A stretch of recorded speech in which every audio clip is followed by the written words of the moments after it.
Yo nakama, kali ini Soul Comic akan membacakan spoiler terbaru. Spoiler ini berjudul Rox versus Haral. Ada beberapa hal yang menarik dalam spoiler terbaru kali ini dan kita akan bacakan dan kita bahas inti dari spoilernya. Yang pertama, dalam cerita Sampul, akhirnya terungkap makam siapa yang menjadi pahlawan yang pernah bertarung melawan Kaido lalu menghilang. Itu adalah Kojuki Moria. Wah, ini benar-benar mind blowing banget ya. Ini benar-benar keren banget, keren banget. Kenapa? Karena ini adalah fakta baru ya dari kejadian yang sudah lama. Yang pertama, kita semua mungkin tahu ya bahwa pernah digembar-gemborkan bahwa prime-nya Moria itu keren banget karena bisa menahan sosok kuat seperti Kaido dalam pertarungan yang berlangsung cukup lama, yaitu 3 hari 3 malam. Di mana dalam prime-nya Moria itu diperlihatkan bahwa tubuhnya Moria itu masih kurus dan dia menggunakan senjata berupa pedang. Di mana bisa keren karena di momen itu Kaido sudah menjadi sosok Yonko, sedangkan Moria itu masih bukan siapa-siapa ya, dan akhirnya terungkap nama asli atau nama lengkap dari Gecko Moria, yaitu Kojuki Moria. Wah, ini keren banget ya. Sedangkan nama Kojuki itu kan nama klan besar ya, seperti Kojuki Oden. Apakah jangan-jangan Moria ini emang benar masih keturunan bangsawan Wano ya? Nah, di mana hal menariknya adalah itu kan makam ya, diperlihatkan bahwa makam yang ada di Wano Kuni, sedangkan Moria sendiri masih hidup.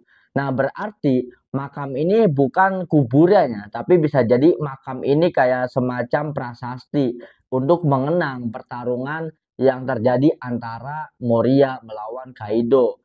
Nah, kenapa warga Wano itu menganggap bahwa Moria itu, Kojuki Moria itu sebagai sosok pahlawan? Karena di masanya perlawanan Moria menghadapi Kaido itu bentuk resistensi ya, atau bentuk perlawanan di mana memberikan sedikit api harapan kepada warga Wano bahwa tidak selamanya Kaido itu tidak terkalahkan. Nah, kalau bicara seperti itu, kapan terjadinya pertarungan antara Kojuki Moria melawan Kaido ini? Yang jelas menurut gue pribadi itu pasti terjadi setelah Kojuki Oden meninggal ya, atau setelah tragedi Kojuki Oden. Dimana kan kita tahu dari Kojuki Oden itu meninggal setelah terakhir mendapatkan hukuman direbus itu ya, sampai akhirnya Luffy datang ke Wano itu kan 20 tahun, di mana jangka 20 tahun itu menjadi sebuah apa ya, kayak mitos gitu ya, bahwa dalam jangka 20 tahun itu akan ada perubahannya. Nah, di masa 20 tahun ini mungkin terjadinya pertarungan antara Kojuki Moria melawan Kaido, sampai-sampai Moria itu dianggap pahlawan oleh warga Wano ya. Semoga saja ini akan dianimasikan ya, karena keren banget sih. Gue sendiri pernah ngelihat animasi pertarungan antara Moria melawan Kaido itu dalam bentuk fan art ya. Itu aja udah keren banget. Nah, tapi ada fakta menarik. Kenapa Moria itu yang sekarang itu memang Moria bukan zombie ya? Karena kalau kita lihat buah iblisnya Moria, dia itu kan buah iblisnya Kage Kagenomi, buah iblis yang bisa memanipulasi bayangan ya, atau bisa menciptakan zombie, menciptakan mayat, dimasukkan bayangan dan akhirnya dia bisa hidup lagi ya. Sedangkan Morianya itu sendiri masih manusia. Jadi memang fix bahwa itu bukan makam, bahwa fix Gecko Moria yang sekarang itu Gecko Moria yang masih hidup ya, bukan zombie ya. Itu info pentingnya guys. Nah, ada hal yang menarik nih tentang Gecko Moria atau Kojuki Moria. Dalam pertarungannya melawan Kaido, itu Moria kehilangan banyak sekali, bukan banyak lagi ya, semua loyalisnya dia ya, kayak teman-temannya, pasukannya, krunya yang sangat dia sayangi. Akhirnya dalam kejadian itu semua krunya, semua temennya itu berhasil dibantai oleh Kaido. Nah, beban mental yang dirasakan oleh Moria ini akhirnya benar-benar apa ya, membekas menjadi luka yang teramat dalam yang nggak bisa sembuh. Itulah salah satu alasan kenapa pada Thriller Bark Gecko Moria lebih memilih untuk membangkitkan pasukan zombie karena trauma masa lalunya dia tidak ingin melihat lagi teman-temannya mati. Makanya dia membangkitkan zombie seperti yang kita lihat di trailer Bark ya. Nah, itulah informasi tentang Moria, di mana ini bakal keren banget ya. Kita lanjut ke poin spoiler berikutnya. 40 tahun lalu, Roger pergi ke Pulau Bajak Laut dan bertemu Rox. Roger mengatakan mereka tidak boleh bertarung di bar milik Saki. Wah, ini keren banget ya. Berarti bisa disimpulkan di masa lalu dalam old generation kita itu sudah biasa ya pertemuan antara Roger dengan Rox, Roger dengan Gar, atau Roger dengan Shirohige, atau semua kalangan itu seringkali memang terlibat dalam satu tempat ya, atau dalam satu kejadian yang mungkin sebelum God Valley itu memang sudah sering terjadi apa ya, pertikaian atau pertumpahan darah antara para bajak laut ini.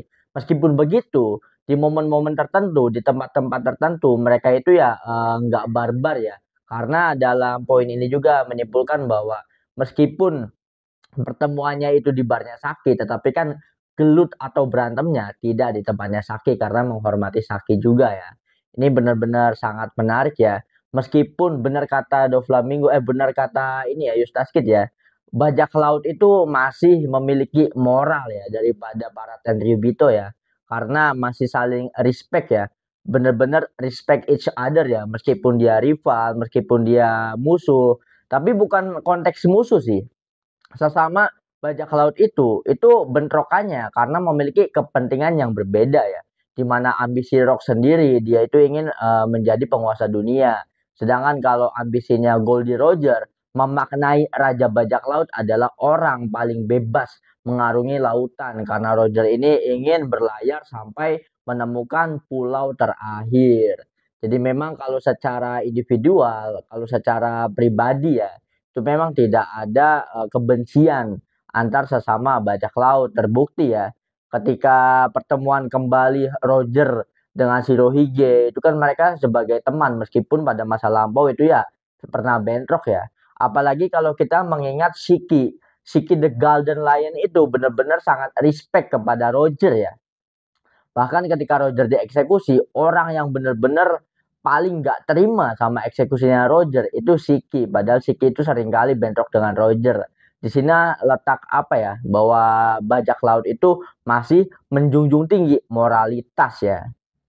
Kita lanjut ke poin spoiler berikutnya. Rox jatuh cinta pada wanita lain dan berhenti mencintai Saki. Dari hubungan ini lahirlah seorang bayi yang ternyata adalah Teach atau Marshall di Teach AKA atau Kurohige. Wah, keren banget sih anjir. Jadi di poin spoiler ini menegaskan kembali ya bahwa memang Marshall the Teach itu anaknya Rox di Sebek. Bisa disimpulkan bahwa nama Marshall itu berarti mengambil dari nama ibunya ya. Dan bisa diketahui mungkin ibunya juga memiliki marga Di. Jadi Kurohige ini benar-benar pure blood ya. Sama seperti Ace dan mungkin sama seperti kalau Luffy masih belum tahu lagi sosok ibunya ya. Nah, di sini akhirnya setelah sebelumnya di spoiler sebelumnya kita itu diperlihatkan Rox tergila-gila sama Saki, tapi di momen ini Rox itu sudah memiliki wanita lainnya. Dia tidak lagi mengejar Saki dan akhirnya disitulah lahir seorang anak ya yang bernama Teach, Marshall Teach. Wah, ini keren banget sih. Yang jadi penasaran itu siapakah sosok ibunya Teach ya? Itu yang bikin penasaran ya.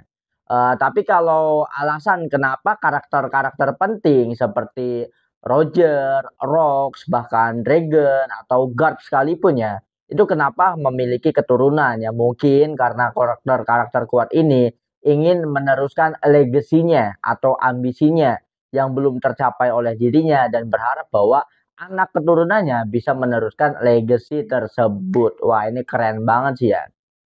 Jadi seperti yang kita ketahui bahkan Goldie Roger itu berharap bahwa kelak anaknya lah yang meneruskan tekadnya ya. Ya meskipun pada kenyataannya yang meneruskan tekad dari Roger adalah Luffy. Nah, kita ketahui bahwa sudah terkonfirmasi ya bahwa seperti halnya Teach, S juga kan ibunya mengambil nama marga dari ibunya Podcast di Rogues ya. di mana podcast di Roach ini juga ternyata margadi. Jadi memang Ace dengan Kurohige itu sama-sama pure blood ya, di mana ibu dan bapaknya itu sama-sama margadi. Nah, kita juga jadi makin penasaran dong sama sosok ibunya Luffy. Apakah Luffy juga pure blood? Apakah Luffy juga memang benar-benar ibunya itu dari margadi? Nah, kalau ditarik ulur lebih lama lagi, lebih ini lagi, lebih jauh lagi ya, kita juga jadi penasaran dong. Siapakah sosok ibunya Dragon ya? Apakah Garp ini juga sama menikahi perempuan dengan Margadi? Kita juga nggak tahu ya. Sampai sekarang kita masih penasaran. Karena kalau kalian lihat, memang privilege DNA ini sangat penting ya. Kenapa kalau dalam semesta One Piece bahkan Hosoku Haki itu benar-benar privilege untuk orang-orang dengan keturunan khusus ya. Orang-orang yang terlahir dari sosok ayah dan orang tua yang hebat, yang kuat ya. Makanya nggak heran ketika Luffy bisa mengeluarkan Hosoku Haki di Marineford. Itu ya nggak heran karena dia emang anaknya Monkey D. Dragon ya. Emang keren banget sih. Di poin ini tuh menegaskan teori yang dulu itu kayak dianggap sampah ya. Bahwa nggak mungkin mengada-ngada bahwa Rox itu ayahnya Teach. Dan ternyata sudah terbukti ya. Wah ini keren banget sih. Kita langsung lanjut ke poin spoiler berikutnya. Harald menerima tawaran Gorosei untuk melawan Rox. Pertarungan pun pecah. Haki mereka bertabrakan dan pada akhirnya keduanya sama-sama tumbang. Persahabatan mereka berakhir. Wah, ini jujur yang paling sedih itu di momen ini ya. Kita sebagaimana kita tahu dalam spoiler-spoiler sebelumnya, Rox itu benar-benar try hard ya untuk meyakinkan, melobi Harald untuk bergabung di sisinya ya, untuk bisa menggulingkan tahta Im Sama. Tapi karena Harald ini dia seorang raja yang bijaksana, daripada dia membuat kekacauan, dia lebih mementingkan kesejahteraan rakyatnya di Elbap. Sehingga beberapa kali pun Rox datang ke Elbap untuk membujuk Harald, tetapi Harald tetap tidak goyah ya. Harald tetap tidak menjalin aliansi dengan Rox. Sampai akhirnya mungkin Harald sebagai seorang raja dihadapkan pada pilihan yang sulit ya. Yang mengenai atau berhubungan dengan rakyatnya. Sampai akhirnya Harald itu setuju untuk bekerja sama dengan pemerintah dunia. Dengan satu misi mengalahkan Rox. Sampai akhirnya pertarungan dahsyat pun terjadi antara Rox di Sebek melawan King Harald. Dua-duanya adalah sahabat dekat ya. Dua-duanya ini emang benar-benar orang yang saling respect karena secara power, secara kekuatan, dua-duanya itu bisa seimbang. Bayangkan, Rox satu-satunya manusia yang pernah masuk ke ruangan bunga, menantang langsung Im Sama, di mana bisa dikonfirmasi bahwa kekuatannya Rox itu emang melebihi jauh di atas Roger dan Guard dan Shirohige ya. Karena Shirohige juga kan anak buahnya Rox. Nah, yang mampu menandingi atau mengimbangi kekuatannya Rox adalah Harald. Dari sini kita bisa tahu ya, liciknya pemerintah dunia. Dia tidak ingin mengotori tangannya sendiri, makanya dia memanfaatkan Harald yang memiliki kekuatan equal atau seimbang dengan Rox. Nah, yang bikin sedih adalah keputusan yang diambil oleh King Harald. Ini kan menyebabkan putusnya persahabatan antara keduanya ya. Dan dalam spoiler ini pun diceritakan bahwa pertarungannya berakhir imbang setelah beradu haki yang benar-benar udah sangat dahsyat ya. Inilah kenyataan pahit yang harus diterima oleh Rox ya. Mungkin kalau Harald setuju untuk beraliansi dengan Rox, ini jangan-jangan ya One Piece itu MC-nya bukan Monkey D. Luffy anjir. Tapi One Piece itu POV Rox di Sebek ya. Ini bakal keren banget sih. Semoga saja nanti benar-benar dianimasikan secara detail ya di Arts Elbap. Mungkin ada teori mengatakan bahwa One Piece tamatnya 5 tahun lagi. Itu bukan tamat One Piece. 5 tahun itu cuman untuk Arch Elbaf ya. Ini keren banget sih. Final Arch, final saganya One Piece benar-benar sangat memuaskan ya. Semoga saja Oda Sensei tidak meninggalkan plot hole sedikit pun atau satu pun ya. Ini bakal keren banget sih. Lanjut ke poin spoiler yang terakhir. 39 tahun lalu, Garling menemukan sesuatu yang menarik di God Valley. Sesuatu yang diyakininya pasti disukai Imu. Di sana tampak seorang wanita berambut merah dengan dua anak, yaitu Seng dan Semrock. Meski wajah sang wanita tidak diperlihatkan. Wah, di sini ini benar-benar poin yang isinya daging semua ya, guys ya. Fakta yang menarik pertama, jika di waktu itu menandakan bahwa Garling itu bukan ayah dari Seng dan juga Semrock ya. Itulah mungkin mengapa warna rambutnya Garling itu tidak merah, tetapi blonde sejak dia muda ya. Karena ternyata itu memang bukan anaknya Garling ya. Nah, yang jadi menarik, meskipun bukan anaknya Saint Fingarland Garling, tapi Seng dengan Rox ini ya, Essex dengan Sam Rocks ini ya, itu kan memiliki nama Fingarland juga ya. Jadi apakah memang masih ada keturunan seorang Fingarland? Apa jangan-jangan ya Seng dan Sam Rock itu anaknya kakaknya Garling atau adiknya Garling ya? Bisa dikatakan Saint Fingarland Garling itu berarti pamannya Seng dan juga Sam Rocks anjir. Nah, yang jadi menarik adalah rambut merah ini berarti kan dia dari ibunya ya. Nah, yang jadi misteri lagi ya, siapakah sosok ibu dari Seng dan juga Semrock? Wah, ini bakal keren banget sih ya. Ini emang bener ya, setiap di sepil silsilah keluarga yang jadi misterius, itu pasti sosok ibunya. Baik dari Luffy, baik dari Teach, baik dari Seng, berikut juga dengan Seng ya. Wah, ini keren banget ya. Tapi di momen itu ada hal yang ini ya, ada hal yang benar-benar missing link kalau menurut gue ya.